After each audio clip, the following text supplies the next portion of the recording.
Everything you know about Earth's first civilizations is wrong. The history books are lying to you about humanity's origins.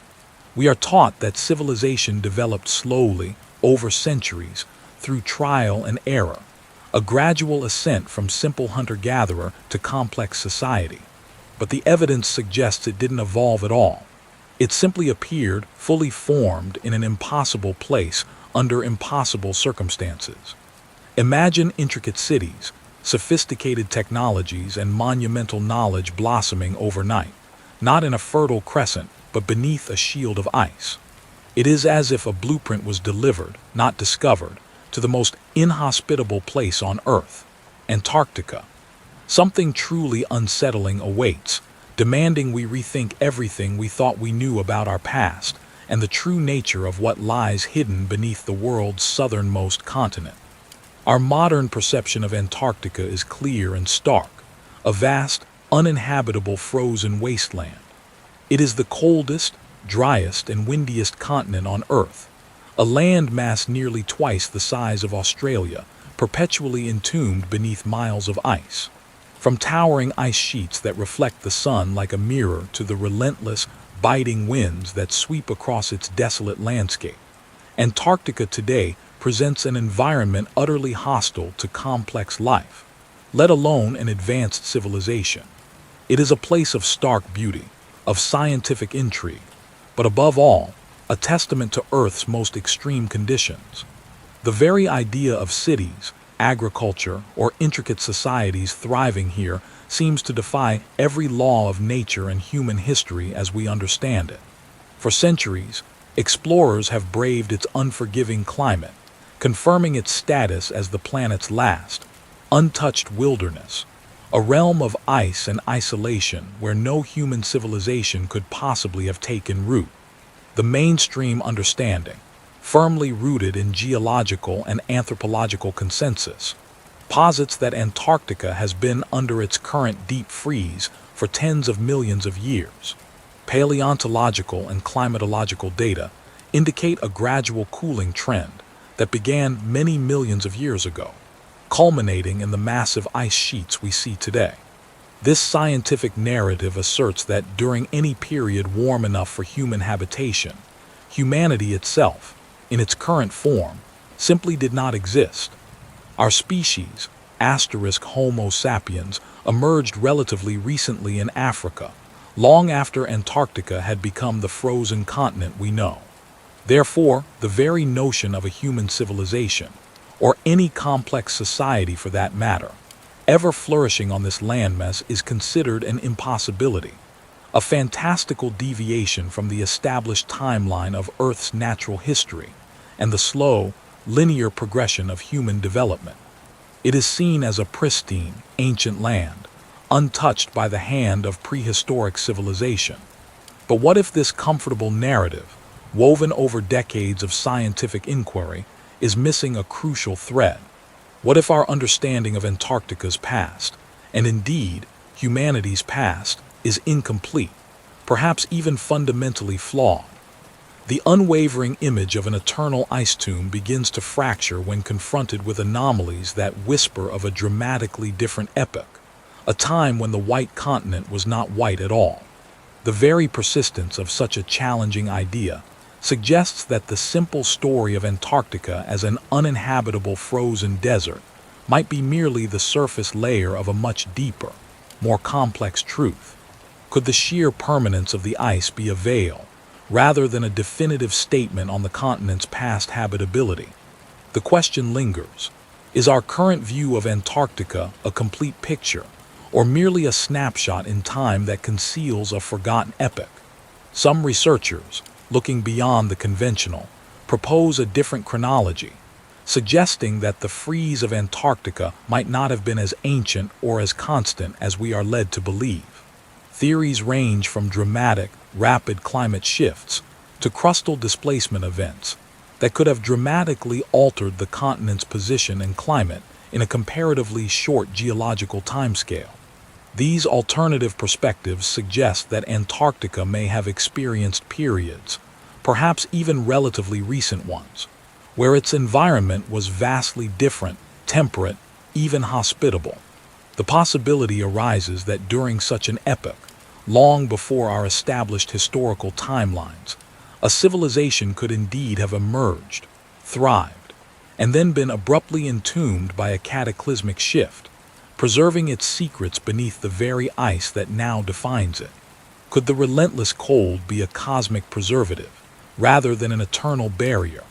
If such a scenario seems impossible given our current understanding of Antarctica, we must then ask, how could an ancient civilization, presumably without modern tools or technology, have possessed knowledge of an ice-free Antarctica?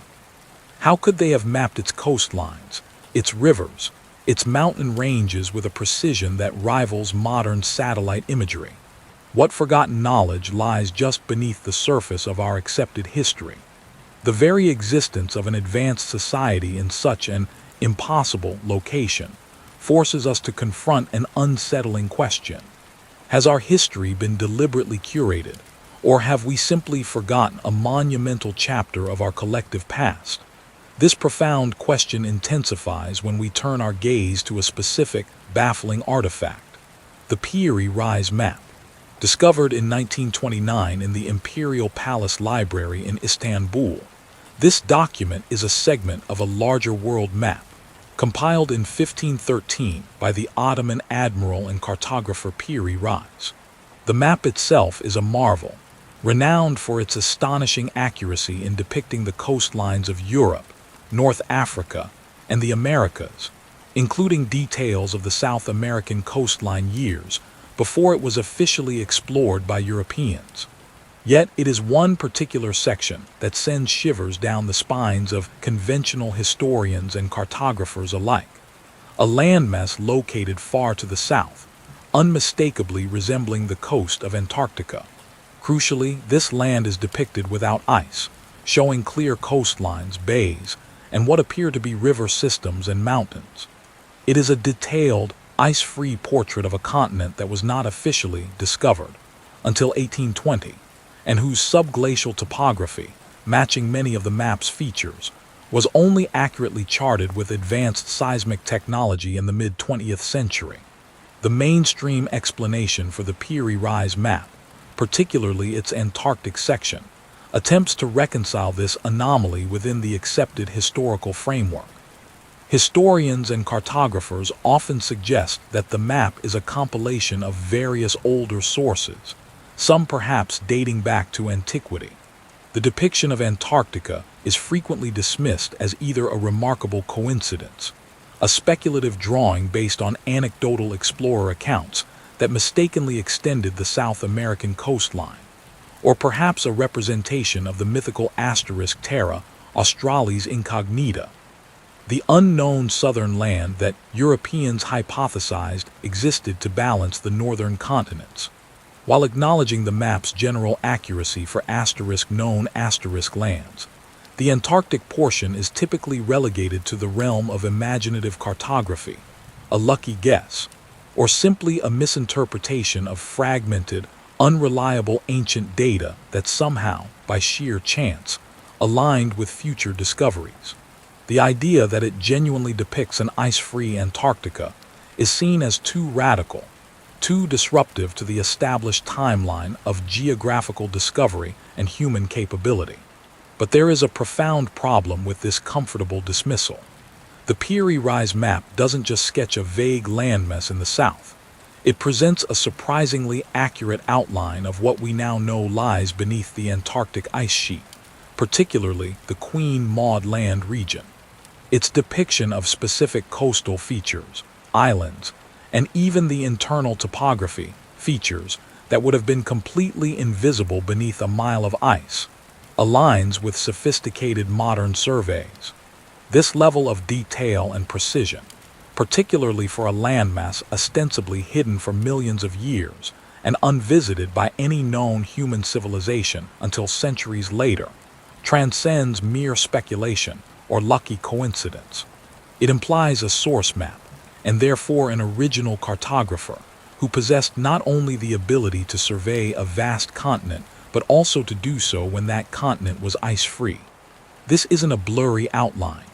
It's a remarkably consistent topographical representation. Given this unsettling precision, alternative theories emerge, hinting at a lost chapter in human knowledge. Some researchers propose that the Peary Rise map, and others like it, are not original creations, but rather incredibly accurate copies of far older source maps. These ancient source maps, possibly compiled by an unknown pre-cataclysmic civilization, would have possessed a global understanding of geography and advanced surveying techniques, allowing them to map continents, including an ice-free Antarctica, with breathtaking accuracy. The knowledge contained within these elder maps would then have been passed down through generations, surviving cataclysms and dark ages, eventually finding its way into the hands of cartographers like Peary Rise, who then compiled and redrew them. This suggests a global network of knowledge, advanced navigation, and sophisticated cartography at a time when our history books tell us humanity was still struggling with basic tool-making. The Peary Rise map, therefore, stands as a monumental enigma. How did a 16th century admiral possess information detailing an ice-free continent that wasn't officially discovered for another 3 centuries, and whose hidden topography was only revealed by advanced 20th century technology? What forgotten hands crafted the original blueprints for such an impossible document, capturing a world vastly different from the one we know? And what else might these ancient mapmakers have known, if they possessed such a comprehensive understanding of a world now buried beneath ice? These cartographic whispers demand we reconsider everything we thought we knew about the true age of exploration, and the forgotten capabilities of our ancient predecessors, leaving us with a profound and unsettling question about the true timeline of Earth's first civilizations. Building on the unsettling paradox of Antarctica, we now turn to a startling body of evidence that challenges our perception of its ancient past. A collection of maps, impossibly accurate, depicting a world that shouldn't exist. These cartographic ghosts whisper of a time when the frozen continent lay uncovered, its contours known to a mysterious civilization. Among these enigmatic documents, the Peary Rise map stands as one of the most perplexing anomalies. Compiled in 1513 by an Ottoman admiral, it depicts the coastlines of West Africa, South America, and crucially, a portion of Antarctica, seemingly free of ice. Not just a crude outline, but a detailed rendering, complete with bays, islands, and river systems that would today lie buried beneath miles of frozen glacial mass. The map shows the Weddell Sea region, connecting to the continent with uncanny accuracy, revealing a landmass that should have been utterly unknown to any cartographer of the early 16th century. It suggests a knowledge of the subglacial topography that modern science only confirmed through seismic sounding and satellite imagery in the mid-20th century. How could Peary Rise, working with the primitive tools of his era, possess such an intricate understanding of a continent not officially discovered for another 3 centuries, and then only as a frozen wasteland? Mainstream historical explanations for the Peary Rise map often suggest these Antarctic features are simply the result of pure speculation, an educated guess based on the emerging knowledge of a southern continent, or perhaps even a cartographic error, conflating existing landmasses.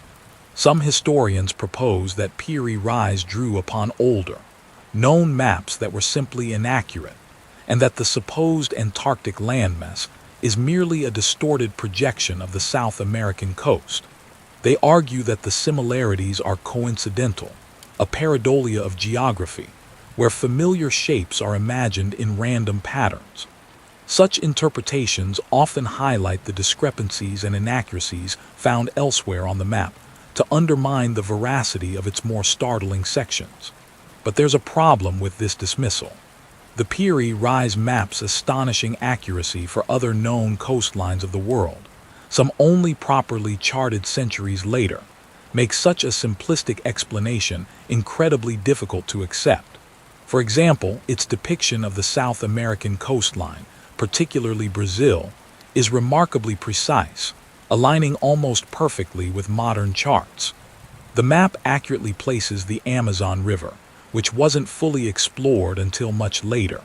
This level of precision on a global scale suggests a foundational knowledge far exceeding the navigational and surveying capabilities of any known 16th century culture. The Antarctic section, specifically, seems to mirror an ice-free coastline, showing details of mountains and river mouths that are strikingly consistent with geophysical surveys of the land beneath the ice sheet. It's not merely a guess, if the guess aligns with reality discovered thousands of years later. Could it be, then, that Piri Reis, compiling his map in 1513, somehow accessed a much older, lost source map? A map from an unknown civilization with advanced global surveying capabilities. Some researchers speculate that Piri Reis himself admitted to using a variety of older charts, some of which dated back to the time of Alexander the Great. These source maps could have been relics of a pre-Diluvian era, passed down through generations, their true origins forgotten, their knowledge preserved in fragmented forms. The implication is that a globally aware civilization existed at a time when Antarctica was not locked beneath its frozen shroud. A civilization capable of sophisticated cartography and navigation.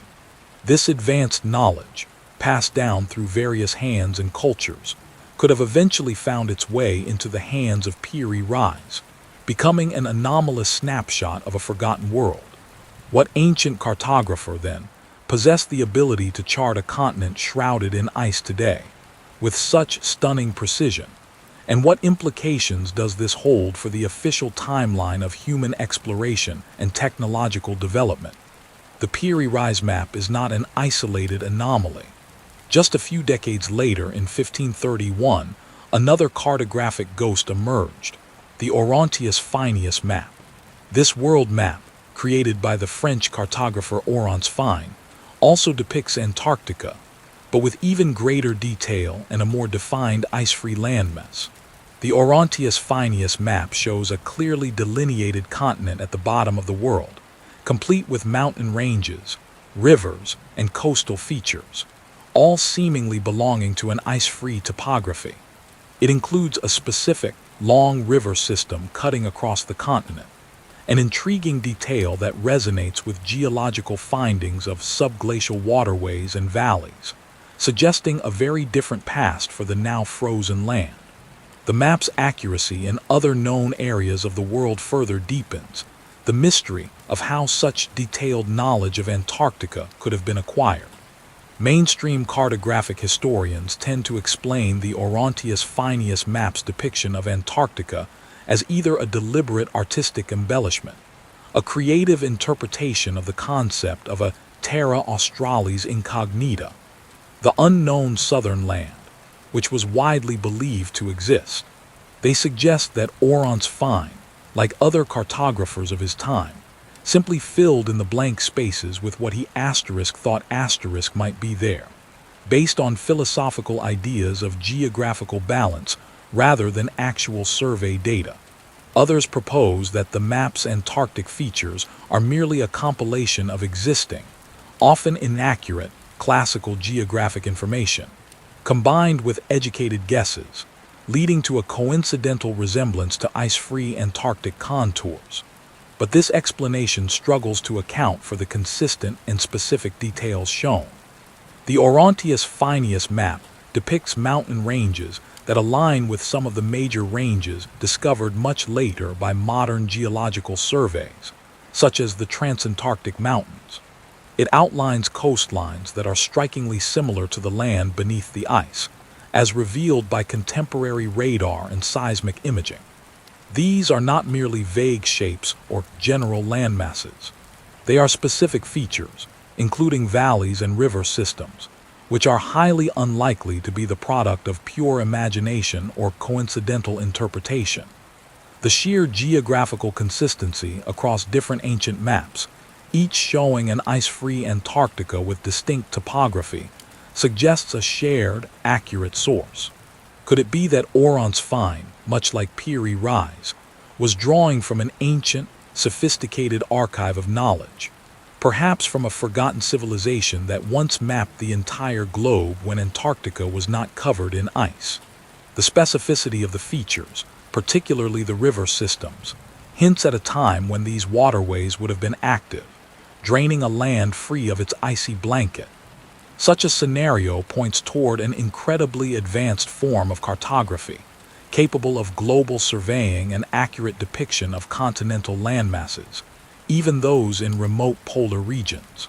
This implies a level of technological and navigational prowess far beyond what is attributed to any known ancient culture.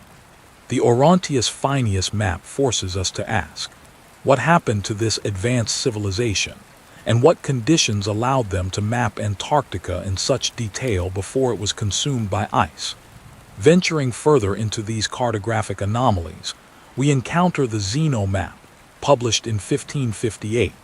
While primarily depicting the North Atlantic, including regions around Greenland and the mythical island of Friesland, it contributes to the broader pattern of impossible ancient cartography. The Zeno map shows remarkable detail for parts of the Arctic that were barely known, if at all, to Europeans in the 16th century, and it includes features like glacial landforms and ocean depths that were only properly charted much later.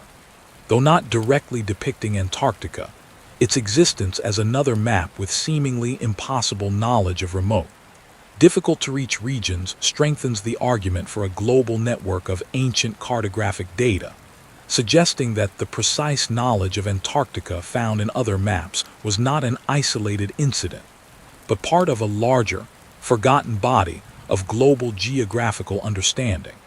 The mainstream view of the Zeno map often dismisses it as a Renaissance hoax or a fabrication by the Zeno brothers, who claim to have encountered these lands centuries earlier.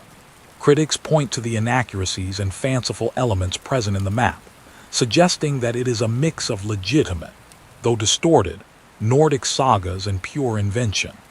They argue that the map's purported accuracy in certain areas is either coincidental or based on very early, rudimentary Viking explorations, misinterpreted and exaggerated. The islands and coastlines depicted are often difficult to reconcile with modern geography, leading many to conclude that the Zeno map is a testament to imaginative storytelling rather than genuine, ancient geographic knowledge. But the details embedded within the Zeno map present a more complex picture. For instance, the map provides surprisingly accurate representations of specific fjords and coastal features in Greenland that would have been inaccessible and uncharted by European sailors in the 16th century, let alone in the 14th century, when the Zeno brothers allegedly made their voyages. The depiction of underwater ridges and land connections, later verified by modern sonar, further complicates the hoax theory. While not directly showing Antarctica, the Zeno map, much like the Peary Rise and could the Zeno map, despite its northern focus, be another echo of a lost, global network of ancient navigators and mapmakers? Perhaps it too derived from, or was influenced by, much older source maps that documented a pre-cataclysmic world, where ocean currents and land masses were known with a precision that speaks of advanced surveying and navigation. This suggests a continuous thread of sophisticated cartographic knowledge that extended beyond individual explorers or isolated cultures, hinting at a global civilization with the means to thoroughly chart the Earth, from its northern ice-laden regions to its southernmost continent. These maps, Peary Rise, Orontius Phineus, and even the Zeno map in its own way, collectively present a compelling and deeply unsettling challenge to our understanding of history.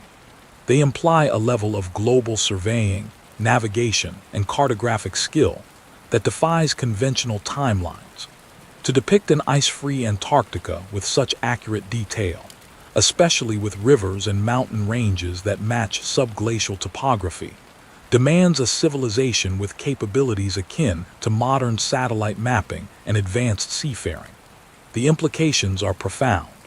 If these maps are indeed derived from an ancient, unknown source, then a sophisticated civilization must have existed at a time when Antarctica was habitable, perhaps thousands or even tens of thousands of years ago. This civilization possessed the technology to accurately measure longitude and latitude, navigate vast oceans, and survey entire continents. They were not merely drawing speculative shapes. They were mapping a real world, a world where Antarctica was an open, accessible land. This challenges the very foundation of our understanding of human progress, suggesting a cyclical rather than linear development, where advanced knowledge can be lost and rediscovered, or worse, deliberately forgotten.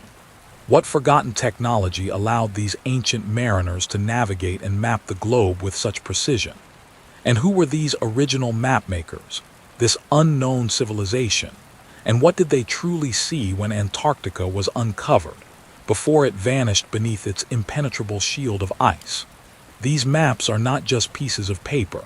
They are cartographic ghosts, spectral outlines of a lost world, demanding we look deeper beneath the surface and perhaps beneath the ice. The enigmatic maps we explored in our last moments painted a picture so incongruous, so utterly at odds with our modern understanding of Antarctica, that they force us to confront an unsettling question.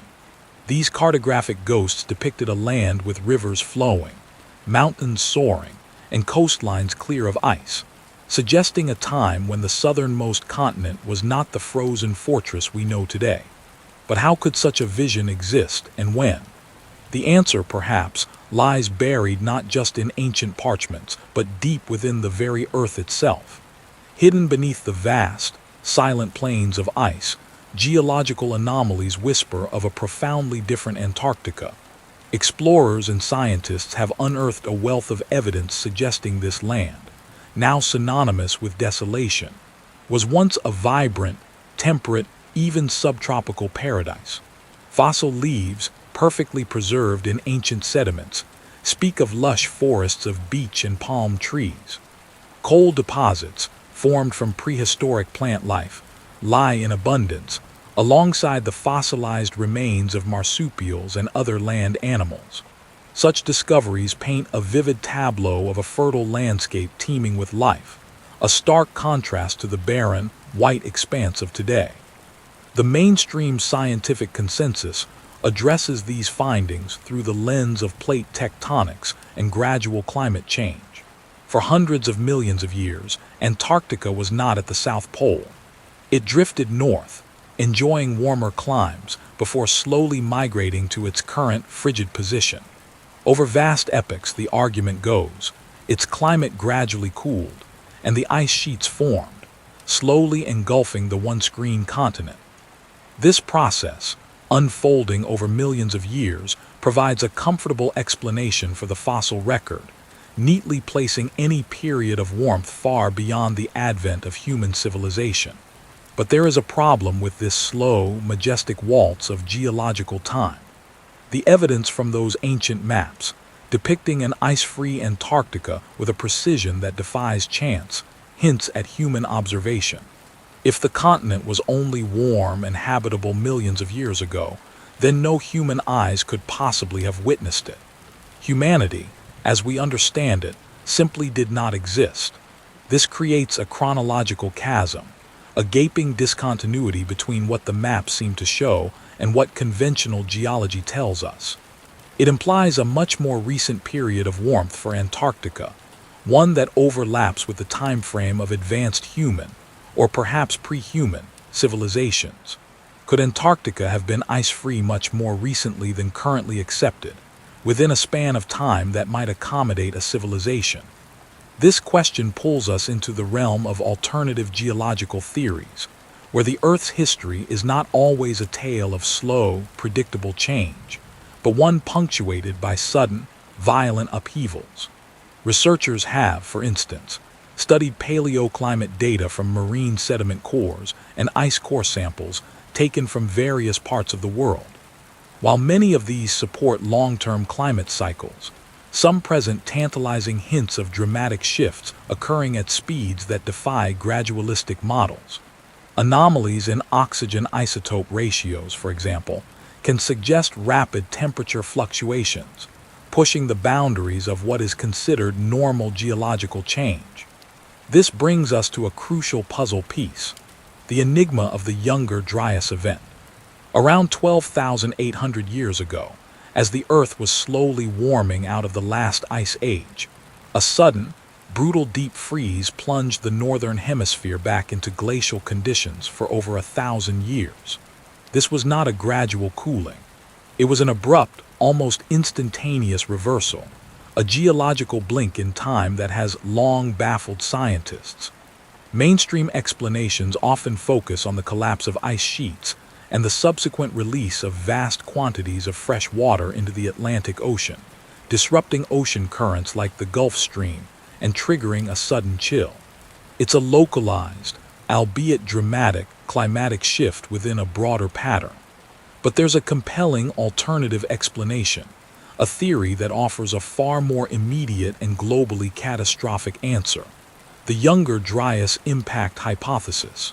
This theory proposes that the sudden deep freeze was not caused by a slow disruption of currents, but by a cosmic impact, a comet or asteroid striking the Earth.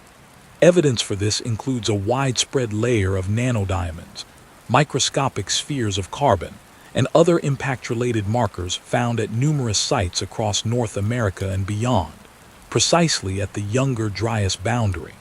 Such an event would have unleashed a cataclysmic impact winter, blanketing the atmosphere with dust and debris, causing a rapid global temperature drop, massive wildfires, and widespread extinction.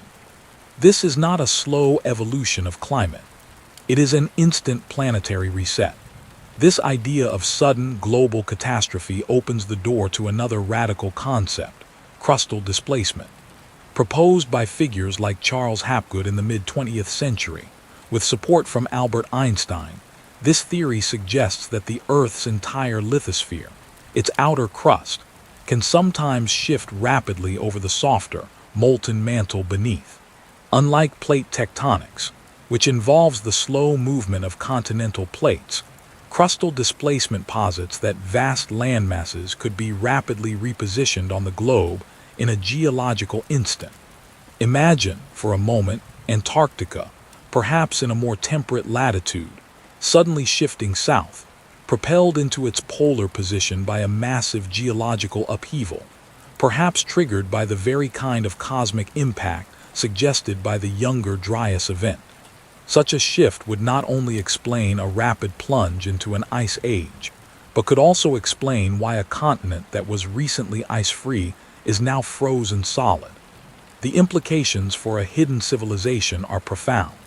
A gradual glaciation would be a slow, grinding force, eroding and destroying anything in its path, leaving little behind. But if the freezing was sudden, catastrophic, and almost instantaneous entombment, what then? Imagine a continent, perhaps even a thriving civilization, rapidly plunged into an unimaginable deep freeze, the ice advancing not over centuries, but in the geological equivalent of moments. Structures, cities, even entire landscapes could be encapsulated, not pulverized. It's the difference between a building slowly crumbling under the weight of accumulating snow and one flash frozen in a block of ice, perfectly preserved like a woolly mammoth. This scenario offers a mechanism for preservation rather than annihilation.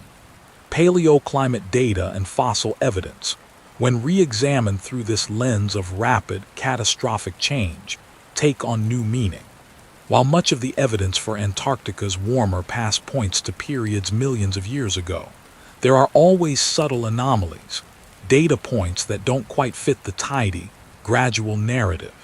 Researchers continue to analyze ancient sediment cores, diatom analysis from subglacial lakes, and pollen samples from deep beneath the ice. Some of these suggest periods of milder temperatures persisting for surprisingly longer periods than expected, or point to climatic conditions that changed with astonishing rapidity.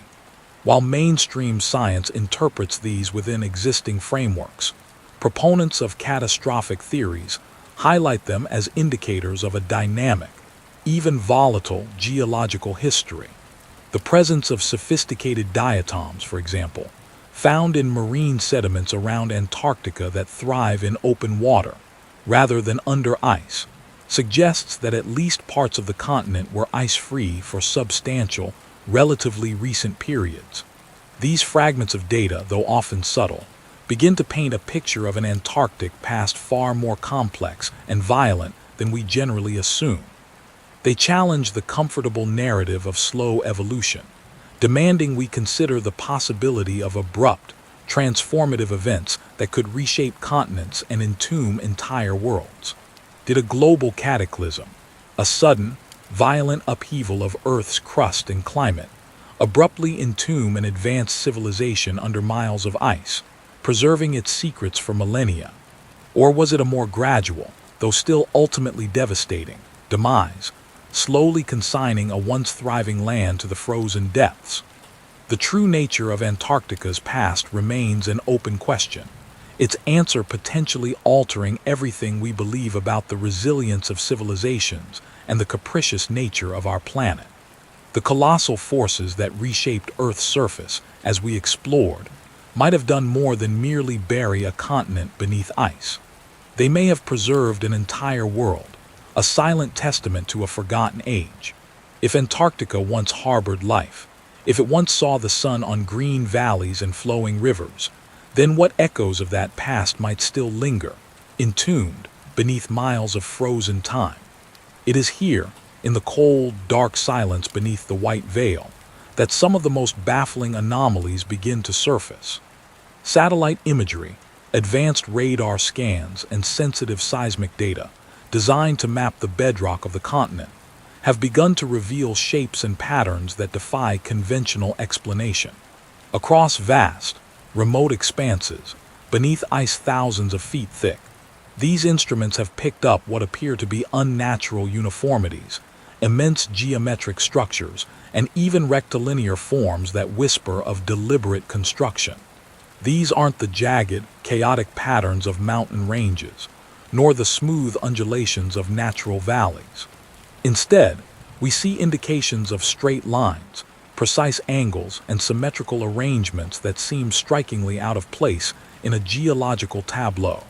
Some are impossibly vast, spanning distances that stretch the imagination, while others hint at intricate complexes, like the faint impressions of a grand, buried architecture. Mainstream science, understandably cautious, offers a range of explanations for these intriguing data points. Many are attributed to natural geological phenomena, unusual rock formations, fault lines that create linear patterns, or the unique ways in which ice itself can form and flow, sometimes creating vast, smooth surfaces or even mimicking regular shapes through sheer geological pressure over eons. Subglacial lakes and rivers, too, can carve out surprising contours. Furthermore, there is the phenomenon of pareidolia, where the human brain perceives familiar patterns, like faces or artificial structures, in random or ambiguous stimuli. Our minds, it is suggested, are wired to seek order, even where none truly exists, leading us to project meaning onto the chaotic beauty of nature's design. The science is clear. The most straightforward explanation often lies within the known laws of physics and geology. But there is a persistent hum of disquiet within this accepted narrative. The but moment arrives when researchers, sometimes quietly, sometimes through leaked data and unofficial reports, highlight the sheer consistency and scale of certain anomalies. We are not talking about isolated, ambiguous blips. We speak of patterns that recur over vast distances, symmetries that appear too precise to be random, and dimensions that hint at monumental engineering far beyond what natural forces alone could produce.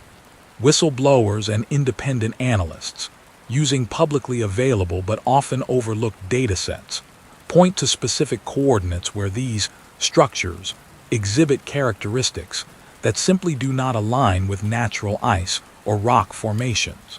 There are reports of immense, elevated platforms, perfectly straight, roads or conduits stretching for miles, and what appear to be organized clusters of subterranean buildings that follow an intelligent layout rather than the organic chaos of geological processes. The sheer mass and regularity of these suggested forms challenge the notion that they are merely an optical illusion or a trick of the light on ice. They imply a design, a deliberate hand, a purpose. These unsettling insights lead us down pathways of speculative alternative theories. Could these ghostly outlines be the remains of deliberate, massive constructions, the very infrastructure of a pre-cataclysmic society?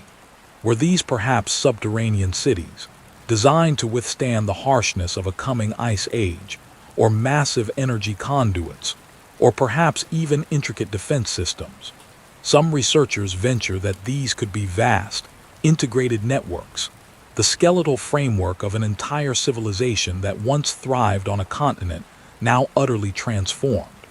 They postulate that the structures, being so large and deeply buried, were either built with technologies we cannot yet comprehend, or were engineered for a scale of population and resource management far exceeding our current understanding of ancient human capabilities. It's theorized these structures were not just built on Antarctica, but into its very bedrock, designed to survive the very glaciation that entombed them. Among these subglacial secrets, one anomaly stands out with particular potency: Lake Vostok. Buried beneath nearly 2.5 miles of solid ice, this colossal freshwater lake is one of the largest in the world, a vast body of water isolated from the surface for millions of years. Its very existence, maintained by geothermal heat and insulated by the immense pressure of the overlying ice, is a marvel. Mainstream science views Vostok as a unique natural laboratory, a pristine environment where life forms, adapted to extreme pressure and darkness, might have evolved in isolation for eons. The potential for discovering novel extremophile ecosystems, utterly distinct from anything known on the surface, excites biologists worldwide. It is a window into what life might be like on other frozen moons in our solar system. But the enigma of Lake Vostok, like so many other Antarctic mysteries, deepens beneath its serene scientific surface.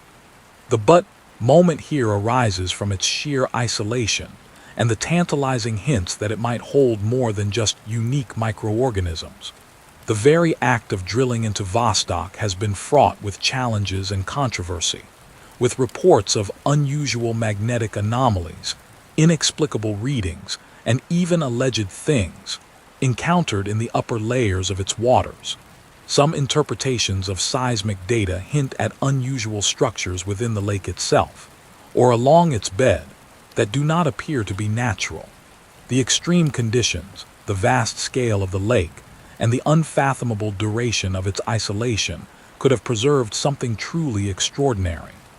If a civilization existed on Antarctica before the ice, might Lake Vostok have served as a vital resource, a strategic location, or even a deliberate sanctuary?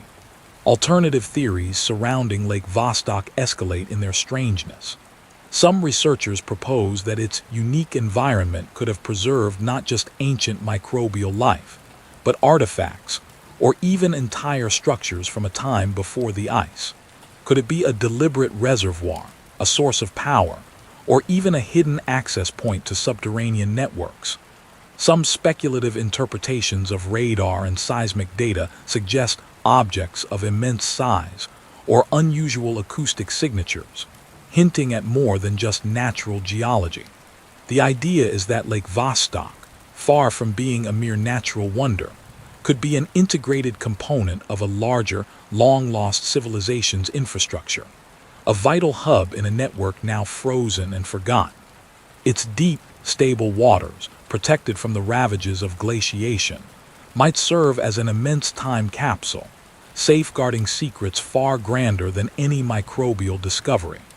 What if the extreme conditions were not just tolerated, but exploited by an advanced understanding of thermal and pressure dynamics? These lingering questions hang in the frosty air, undisturbed by the scientific consensus. Are these enigmatic radar returns, the suggestive geometric patterns, and the profound isolation of Lake Vostok merely geological quirks, the result of natural forces playing tricks on our instruments and our perceptions? Or are we witnessing the ghostly outlines, the faint but persistent imprints of a forgotten civilization's legacy, waiting patiently beneath the white veil to be fully revealed? The sheer scale of what lies hidden, and the advanced methods required to even glimpse it, continue to push the boundaries of what we thought possible in Earth's ancient history. What other subglacial lakes, equally vast and equally isolated, might be concealing even more profound secrets beneath Antarctica's impenetrable ice? The continent remains a land of echoes, a vast, silent repository of a past that refuses to stay buried. The spectral echoes from beneath the ice, the subtle yet persistent patterns hinting at deliberate design rather than geological caprice, compel us to confront an even more profound question. If structures of such immense scale and apparent regularity lie hidden beneath Antarctica's frozen shield, what minds, what hands, what extraordinary technology could have brought them into being?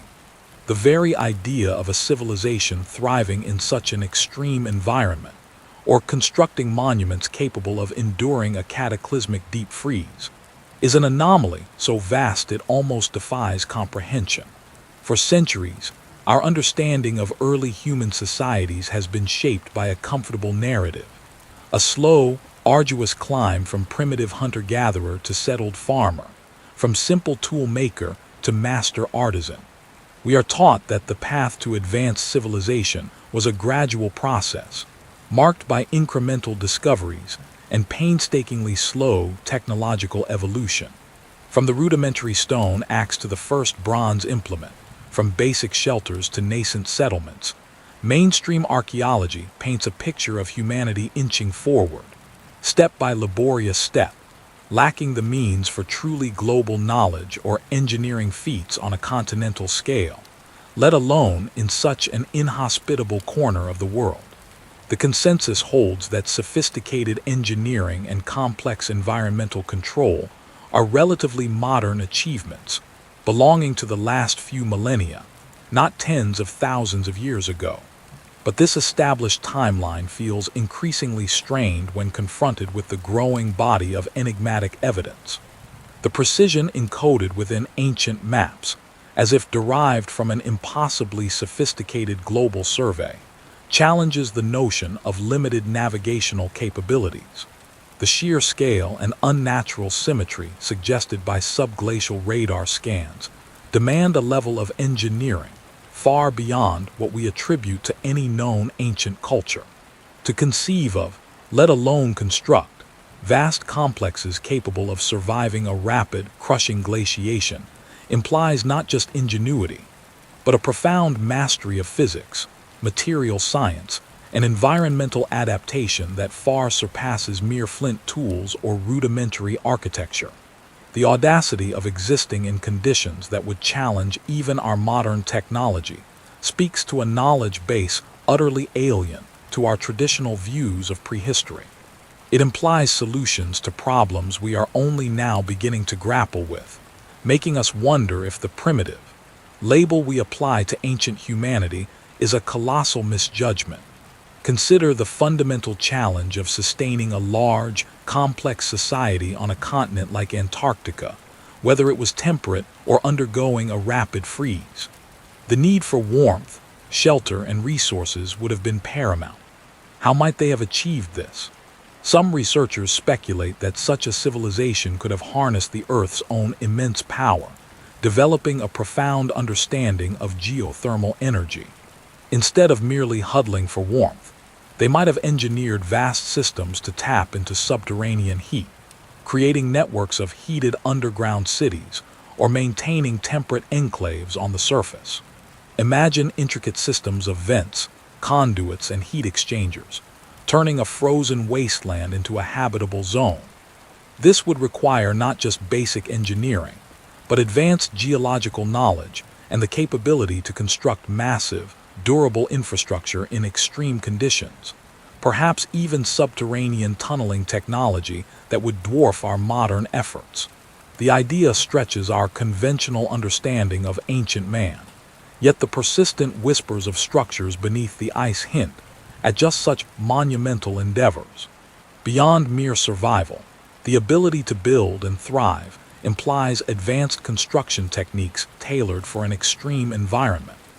If these hypothetical structures existed before a rapid glaciation, they would need to be resilient enough to withstand the immense pressure of miles of ice accumulating overhead. This isn't just about stone cutting, it's about pioneering material science. Could they have developed unknown composites, self-reinforcing alloys, or forms of superconcrete capable of flexing and enduring forces that would shatter modern steel? The engineering challenges of constructing vast subterranean complexes that could be sealed off from the encroaching ice, maintaining stable internal environments for millennia, would be immense. Such feats would suggest a mastery of structural mechanics, thermodynamics, and perhaps even some form of automated maintenance or self-repairing systems, allowing these hidden cities to become true time capsules of a forgotten age. And what of the very atmosphere, the climate itself? If Antarctica was once habitable, or if pockets of habitation persisted during early phases of glaciation, an advanced civilization might have possessed the means for early forms of atmospheric control or localized terraforming. This isn't science fiction, but a logical extension of environmental mastery. Could they have understood planetary weather patterns and energy flows in ways we are only now starting to model, allowing them to subtly influence regional climates? Perhaps they manipulated natural energy fields or harnessed atmospheric electricity to create stable microclimates, ensuring agricultural output and comfort. The idea is startling.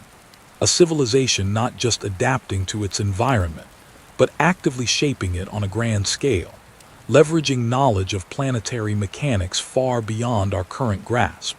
Such a capability would suggest a profound understanding of global systems and a technological sophistication that would utterly rewrite the narrative of human development.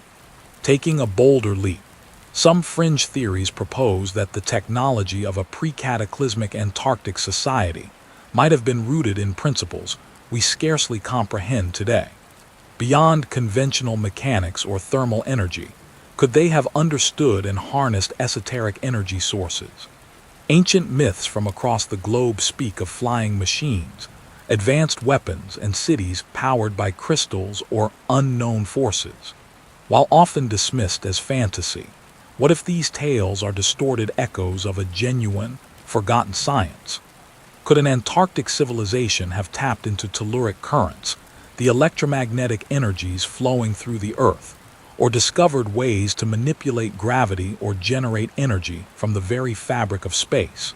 The very notion of structures appearing fully formed, or a blueprint delivered in Act 1, might suggest a knowledge system fundamentally different from our linear, material-based science. If these advanced beings existed, their technological paradigm might transcend our current understanding, making their feats seem miraculous to us, not because they are magic, but because we lack the fundamental keys to their physics. The engineering challenges of simply enduring a rapid glaciation are themselves monumental. For structures, or indeed a civilization, to survive being entombed under miles of ice requires an almost unfathomable level of foresight and planning. Did they possess knowledge of the impending cataclysm, allowing them to design their cities as immense shelters or even arks, ready to be sealed off and preserved?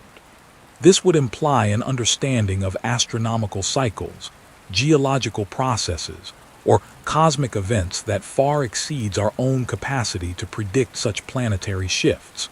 Their structures would not merely be buildings, but advanced survival mechanisms, designed to safeguard knowledge, life, and perhaps even their legacy for millennia, patiently awaiting a time when the ice receded, or a new generation rediscovered their silent mausoleums.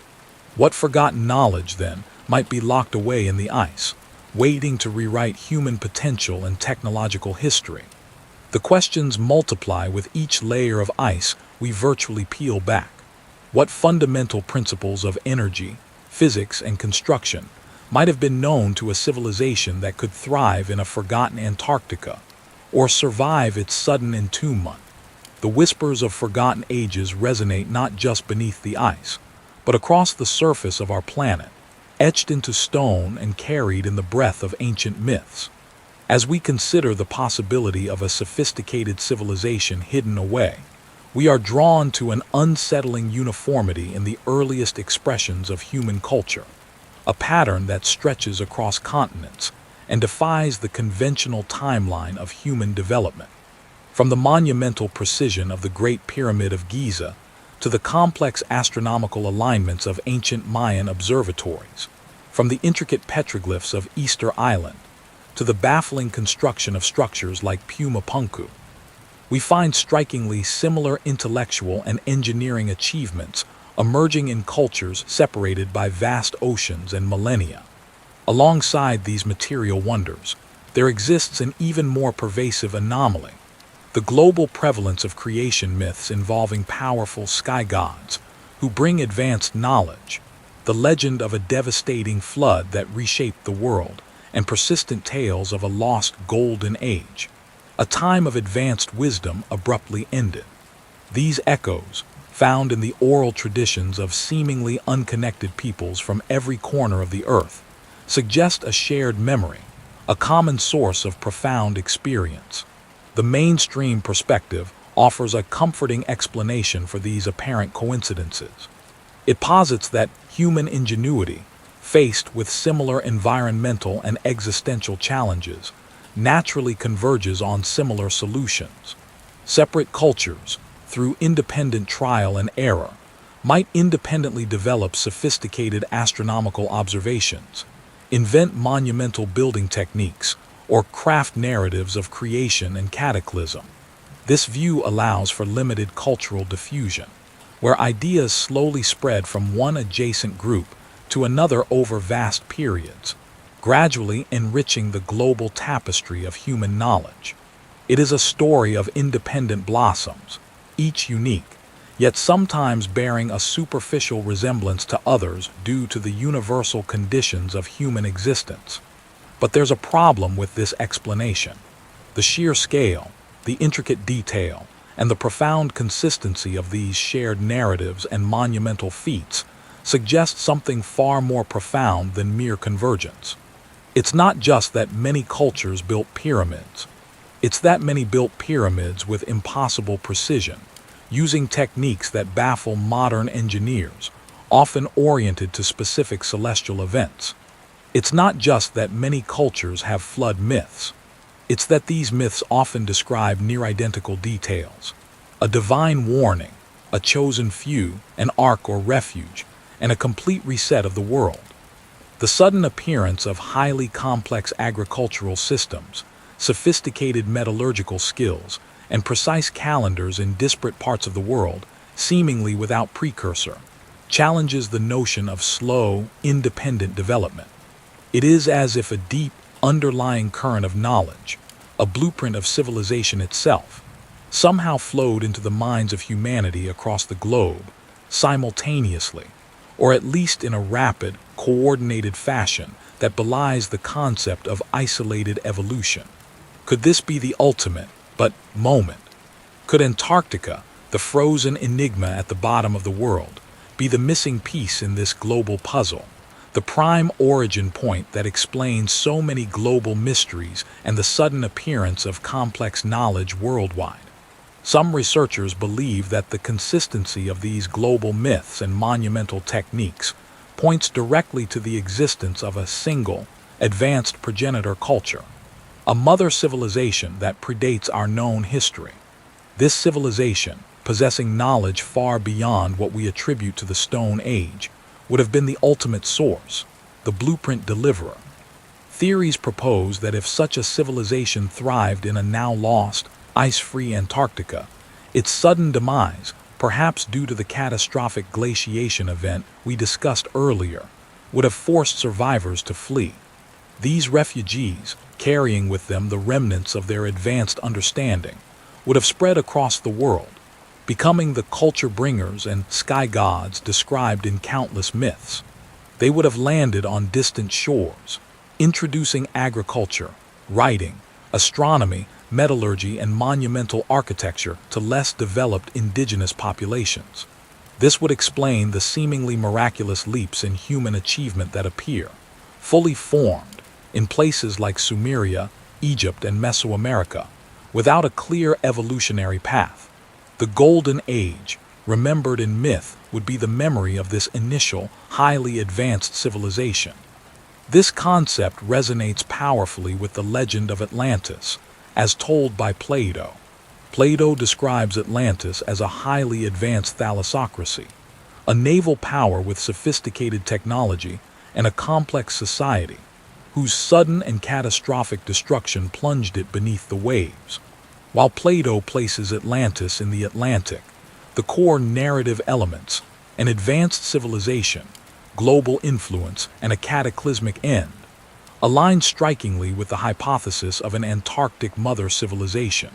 Some speculate that Plato's Atlantis was either Antarctica itself, remembered through fragmented oral traditions passed down across generations, or perhaps a major colonial outpost of an even older Antarctic-based civilization, a daughter culture that inherited and spread its parents' knowledge before succumbing to its own fate. The Pillars of Hercules, mentioned by Plato, could have been metaphorical, or they could point to a geographical reference that has been lost or misinterpreted over the vast stretches of time. Beyond Atlantis, the global deluge myths provide an even more direct connection. The Epic of Gilgamesh, the Hindu Vedas, the biblical story of Noah, the Greek myth of Deucalion, these are but a few examples from a staggering global collection of over 500 flood narratives. Many of these tales share specific details that defy mere coincidence. A righteous individual warned of the coming disaster, the construction of a vessel, the saving of animals, and a complete reset of humanity. These are not just stories of heavy rain.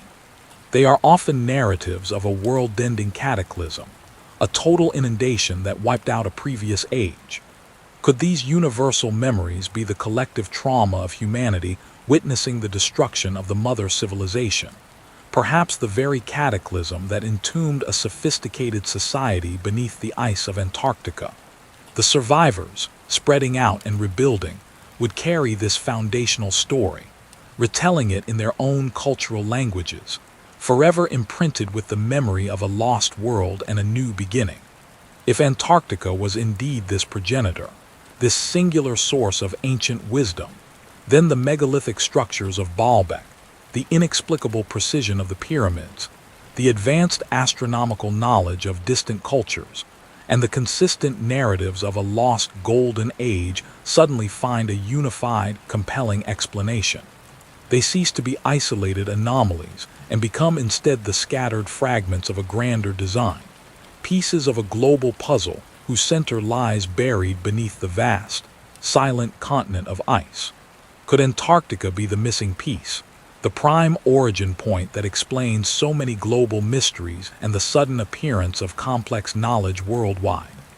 The echoes are too strong, the similarities too profound, to dismiss as mere coincidence. They beckon us to reconsider the foundations of human history, to look beyond the accepted narrative, and to imagine a lineage far more ancient and far more awe-inspiring than we have dared to believe.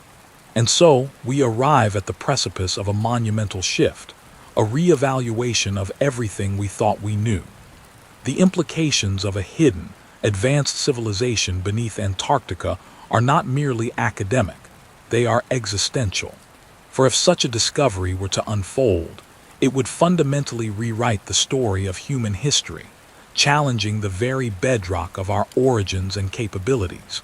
We have long been taught a comfortable narrative, humanity's slow, methodical ascent from primitive beginnings.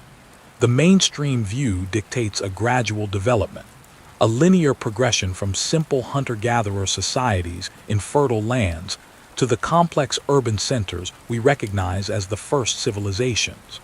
This slow evolution, scientists tell us, is the only plausible path, but the spectral whispers from beneath the Antarctic ice suggest a different truth. If advanced structures, a lost blueprint of knowledge, were indeed preserved in that impossible place, then our entire established timeline collapses. It means humanity's first chapter is not yet fully written. Our capabilities were far greater, far earlier than we currently dare to imagine. What unknown innovations, what forgotten insights might have been achieved by a people whose existence we have barely begun to contemplate? This notion challenges the very linearity of human progress, the idea that our journey has been an unbroken line of advancement. The established model positions technological and societal development as a continuous, upward curve, each innovation building upon the last, steadily propelling us towards greater complexity. But the echoes of a sophisticated Antarctic culture, hinted at by the impossible precision of ancient cartography or the sheer scale of hypothetical subglacial structures, seem to bypass millennia of this supposed slow climb. It forces us to wonder if knowledge was not always solely invented, but perhaps inherited or even rediscovered from a forgotten prime source. Could it be that early humanity wasn't merely primitive, but at times possessed a deeper, more profound understanding of the world, a wisdom tragically lost over countless ages? If our history isn't a straight line, but a complex, perhaps jagged journey, how many other peaks and valleys of civilization have we simply failed to perceive? The possibility of such a lost civilization, swallowed by ice and time, introduces an unsettling prospect: the cyclical nature of civilization itself. We often perceive civilization as a robust, ever-progressing entity, with societal collapses leaving behind archaeological footprints, linguistic legacies, and historical records, however fragmented. But the chilling thought of an entire culture disappearing without a trace, obliterated by a swift and total cataclysm, suggests a different fate. The sheer scale of Antarctica's ice sheet and the implied suddenness of its glaciation offers a mechanism for total obliteration and historical amnesia, far beyond typical societal decline. This raises the profound idea of a cyclical history, not just a single, triumphant rise, but an endless pattern of ascent, cataclysm, and perhaps, eventually, rediscovery. Some researchers quietly ponder if our current civilization is merely one iteration in a much longer, forgotten loop. Could it be that humanity repeatedly reaches unimaginable heights, only to fall back into a dark age, and restart its arduous journey, remembering only fragments of its former glory? If an entire global civilization could be swallowed by ice and utterly forgotten, what confidence can we truly have in the permanence of our own achievements, or the completeness of our collective historical memory? This potential fate of an Antarctic civilization, perhaps engulfed by a sudden geological or climatic cataclysm, serves as a profound warning from the past. It's a stark reminder of Earth's volatile power. While conventional geology acknowledges vast, ancient events, the idea of an advanced civilization being wiped out by a sudden global catastrophe that leaves almost no trace is often relegated to myth and legend. But the accumulating evidence pointing to rapid shifts in Antarctica's climate, coupled with the global narratives of immense floods and theories of cosmic impacts, suggests that such abrupt, devastating events are not only possible, but may have occurred within the span of human memory. This potential ancient catastrophe becomes a powerful cautionary tale, a blueprint for our own potential future. Some interpret it as a solemn warning about the fragility of even advanced societies when confronted by forces beyond their control: climate change, asteroid impacts, or other global threats that could erase our intricate world with terrifying speed. What lessons, what survival strategies might be embedded in the ice? waiting to be deciphered from a civilization that faced and ultimately succumbed to the raw, untamed forces of its own planet. Such a paradigm shift transforms Antarctica from a mere scientific outpost into the ultimate archaeological frontier, holding secrets that could redefine humanity itself. Mainstream Antarctic exploration has traditionally focused on glaciology, meteorology, and the continent's unique ecosystems. While groundbreaking discoveries are made, they typically fit within established scientific paradigms. But if the underlying premise of a hidden civilization is true, then every radar scan, every seismic reading, every drilling sample, every new satellite image takes on monumental significance. Each becomes a potential key, a single piece in a grand, frozen puzzle that could unlock the deepest mysteries of our past. Visionaries imagine future expeditions employing advanced sub-ice technologies, robotic probes designed to penetrate kilometers of ice, seeking not just geological data, but evidence of complex infrastructure, artifacts, or even preserved knowledge. The very nature of exploration would shift dramatically, from environmental study to historical excavation on an unprecedented and awe-inspiring scale. As the ice continues its slow, inexorable retreat, what revelations will emerge from beneath that frozen shield, and how will they challenge not only our understanding of history, but our very perception of ourselves? Ultimately, the greatest discovery might not be a city or a technological marvel, but a profound shift in philosophy, a scientific principle, or a spiritual understanding that changes everything we believe about existence itself. We tend to view knowledge as a cumulative process, believing our current scientific and philosophical frameworks to be the pinnacle of human thought. But an ancient, lost civilization might have developed entirely different paradigms, found solutions to problems we are only now confronting, or gained insights into the universe that modern science has yet to grasp. But they have understood concepts of energy, consciousness, or the very fabric of reality in ways we cannot yet fathom. Some researchers suggest they might have left behind a Rosetta Stone of cosmic understanding, or a seed bank of advanced wisdom, perhaps deliberately designed to be discovered when humanity was truly ready. Beyond structures and maps, what ultimate message, what final blueprint for existence, might be preserved within Antarctica's frozen embrace, waiting to guide, or perhaps warn the future of humanity.